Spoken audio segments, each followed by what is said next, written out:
Hey, salutations, c'est Vili. Pour deux vides-greniers dans cette vidéo, nous sommes dans la communauté d'agglomération de Val d'Europe, qui a avant tout, bien sûr, un arrêt de RER, le A, et un centre commercial. Et donc, nous sommes à Couvray. C'est dans un château que ça se déroule, enfin autour d'un château. Donc ça va être ça va être beau à voir, hein. Je suis un peu en touriste, de toute façon, en Seine-et-Marne encore. Et puis, le deuxième à Magny-le-Hongre. Voilà, donc on est à chaque fois, ouais, autour de Val d'Europe. Sûrement de belles images à vous montrer, en tout cas pour le premier vide-grenier. Et puis, comme d'habitude, on va tenter de dénicher des choses que l'on désire, logique.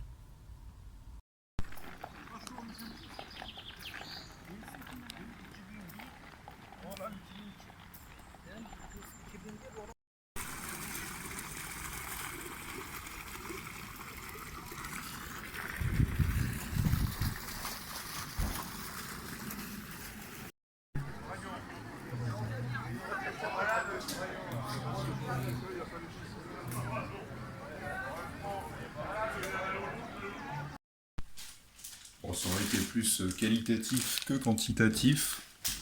De retour les amis, alors bon, vous avez l'habitude maintenant, les vêtements, la coiffure, enfin tout, vous faites donc deviner que je ne tourne pas le même jour que le vide-grenier.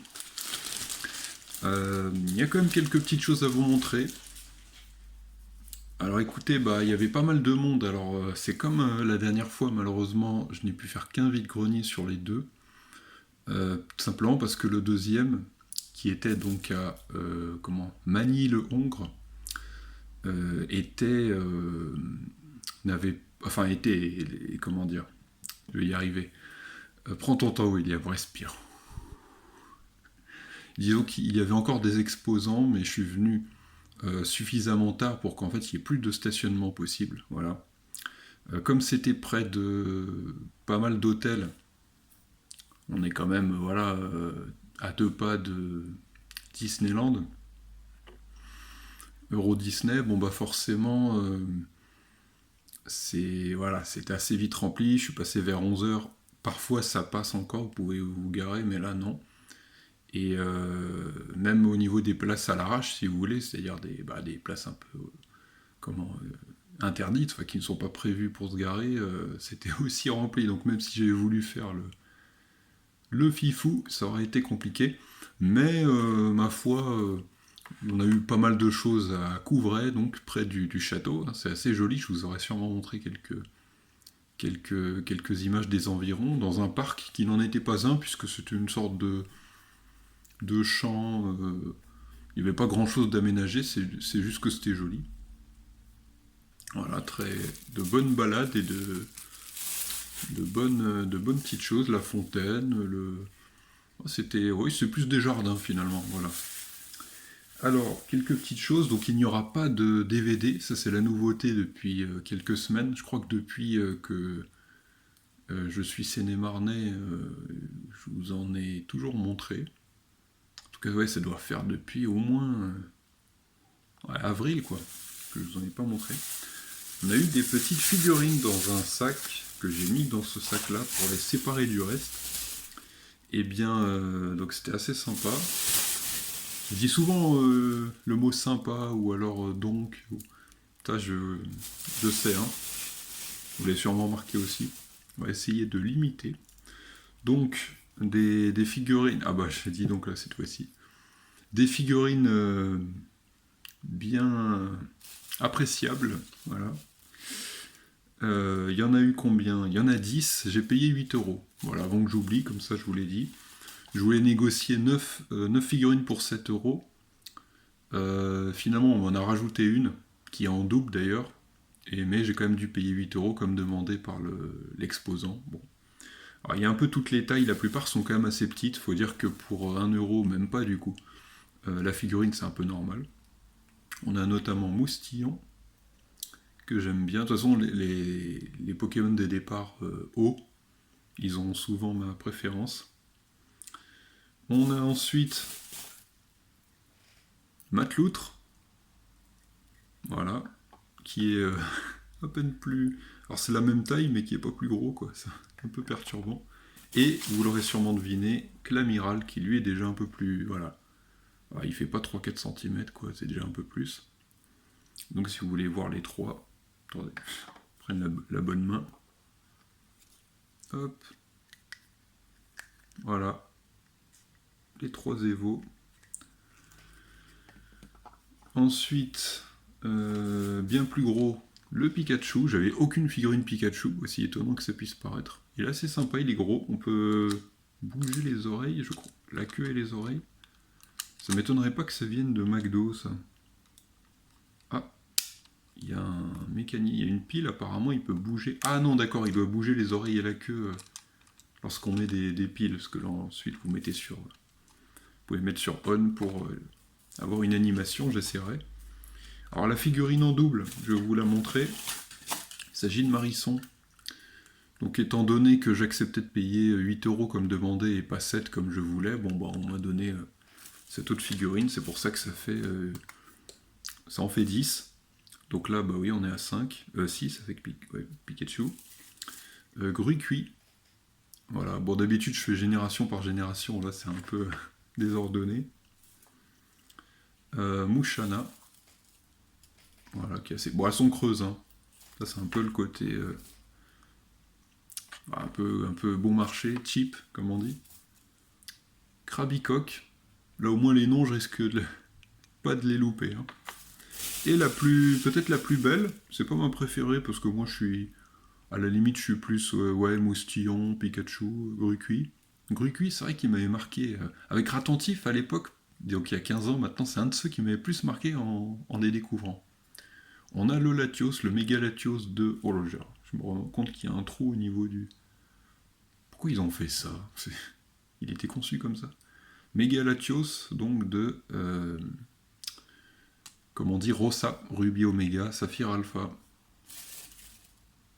Bon, de bonnes occasions quand même. Ça va faire encore plus de décoration que je n'en avais. Et dans ce sac, il y a des objets qui vont faire le retour. Puisque, en effet, il est assez rare, mais c'est déjà arrivé notamment les dernières fois que je n'en achète pas, que j'en trouve pas. Ce sont les jeux vidéo. Voilà, alors on a... Bon, voilà, faites pause si vous voulez voir d'un coup. Si vous avez la flemme d'attendre que je vous les dévoile tour à tour. Eh bien, on a des vieux jeux comme j'aime, dont certains, je trouve... Bon, ils sont tous relativement communs, mais quand même une certaine valeur au moins symbolique pour moi. Alors, il y en a un qui est un peu abîmé, mais qui est complet. C'est le seul sur PS5 que j'ai pris. Ça devient plus difficile de les trouver, je trouve. Enfin, plus, hein, je dis pas que c'est difficile, mais plus qu'avant, voilà. Taxi 2. Ah, des petites missions sympas, là, en taxi. Bon, c'est vrai que par la suite, on a eu Driver, qui existait déjà peut-être d'ailleurs, qui lui était spécialisé... une série qui était spécialisée dans le jeu vidéo et qui est... Voilà, d'ailleurs on en a acheté un récemment, hein, si vous avez vu, on a acheté le troisième sur PS2. Il faudrait que j'y joue d'ailleurs. Moi je l'ai fait que le San Francisco, donc c'était sur 3.6. 5 € le Taxi 2. Ensuite, un autre stand, Burnout, le premier du nom. Voilà. Avec le 3, que j'avais pas non plus, j'ai bien vérifié, hein, parce que ça me disait quelque chose, je l'ai vu dans un autre vide-grenier, mais je l'avais pas pris, j'avais pris celui qui est sorti après, je sais plus le nom, c'était aussi sur PS2. Et 007, Bon baiser de Russie, hein, James Bond. Donc là, vous incarnez bien Sean Connery, mais sur un jeu, bon bah voilà, qui n'est pas sorti vers l'époque du film, puisque le film est des années 60, hein, c'est un des premiers James Bond. Et il m'a pas l'air si commun par rapport à Nightfire, par exemple, qu'on a acheté, qui voudra qu'on teste. De toute façon, j'ai plein de jeux en retard. Et je suis content d'avoir. Alors ces trois-là pour la somme de 10 €. Et puis un troisième et dernier stand pour les jeux vidéo. On s'est fait plaisir avec 2 Spyro. plutôt comme ça. A New Beginning et Eternal Night. Voilà, c'est les derniers de la PS2, qui n'étaient pas exclusifs, hein, mais bon, c'est... Quand je dis PS2, c'est en tout cas, voilà, l'époque PS2, ils sont sortis dessus. Moi qui ai terminé le premier, mais qui n'est pas connu à l'époque, hein, à part un épisode sur Game Boy Advance qui s'appelait Adventure. J'ai longtemps cherché le titre parce que comme il y en a plusieurs qui sont sortis, notamment sur PS2 mais aussi sur Game Boy Advance. Et oui, j'ai fini le premier dans la version, vous savez, la trilogie Spyro. Quel est le nom exact déjà Reunited Collection, Reunited Trilogy, voilà. Reunited Trilogy, pour bien faire l'accent. Et donc 12€, donc j'oublie 12€ les deux, donc 6€. Vu qu'ils les voyaient pas non plus souvent dans les caches, et encore moins dans les vides-greniers, je trouve que ça vaut le coup. Et donc pour les jeux vidéo au total, ça nous fait donc 6 jeux au total, et un total donc de 29€. Que je dise pas de bêtises, 27, je crois, attendez, 10 plus 12, ouais, 27€ les 6. Sachant qu'il manque la notice seulement des deux Spyro, ce qui ne m'arrange pas, mais enfin bon, 4 notices sur 6 pour des jeux qui ont tous, qui ont entre 15 et 30 ans, c'est quand même, ça reste un bon ratio, et que quand même, on a une petite, surprise du chef, on peut dire, puisque que je trouve ça, dans un des Spyro, on a une carte mémoire, voilà. Donc ça nous fera une troisième carte mémoire. À 2, j'étais content, 3, ça fait beaucoup. Bon, ça se prend tout de même. Donc je suis content des trouvailles jeux vidéo, ça valait le coup de ne pas en avoir depuis 1 ou 2 semaines. Enfin, une ou deux vidéos. Et maintenant, on va enchaîner sur quelque chose pour le coup, on n'a pas d'exception, on ne fait pas d'exception, ce sont les cartes Pokémon. Et oui, il faudrait que je compte combien de vide-greniers ça fait, où j'en ai toujours quelques-unes. 25 cartes, alors comme souvent, des communes, sauf quelques-unes, mais qui ne sont pas non plus très rares pour autant, et des Pokémon qu'on n'avait pas. Alors Dracofeu, j'avais aucun Dracofeu. Alors je désespère quand même d'en trouver une en première édition. Stylix, Ningal, Pomme d'Épic, Barbicha, Tarpo qui est un de mes préférés, peut-être mon préféré de la 2G d'ailleurs, Gros-Ray, Mascadra, Makuita, Régistil, on passe en 4G avec Chaffreux, qui a encore fait des bêtises, Cranidos, Vivaldin, Miasmax, le très populaire, Cliticlic, Démétéros, ça me fait 2 génies je crois, puisque j'avais Fulguris, Monorpal, Venalgue, Boumata, Gigancel, Oyakata, Terracool, Topico, Tereste ou Tereste, puisque je rappelle que Mareste, on peut dire Maresté, Sa Majesté des Marais. Bon, c'est comme Roucoups. Motorizard.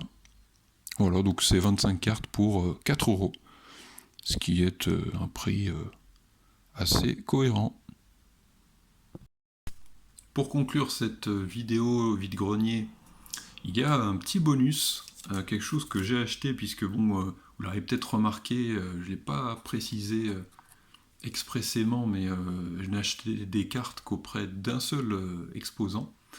Mais il y en avait d'autres, et notamment un, qui faisait, je crois que ça doit être c'est pas la première fois que je vois un stand de vente de ça, qui vendait des boosters. Et j'en ai pris un. J'ai pris Évolution Prismatique, alors c'est peut-être pas le meilleur, mais ça va me permettre peut-être de compléter un peu la collection, parce que moi je collectionne pas en fonction des collections. comme celle-ci, mais plus des générations. Et comme j'aime bien quand même la 9e génération, et bien voilà, c'est une collection je crois récente, donc je pourrais compléter, avoir quelques Pokémon qui me manquent, il m'en manque beaucoup, même si ce n'est pas la plus fournie en termes de quantité. Et donc ça fera l'objet d'un prochain short.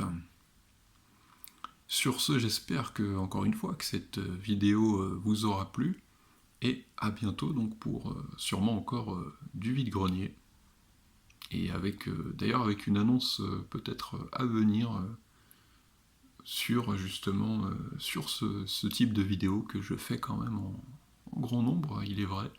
On s'active de plus en plus au printemps, ça a l'air plutôt de vous plaire, donc j'en suis tout à fait honoré.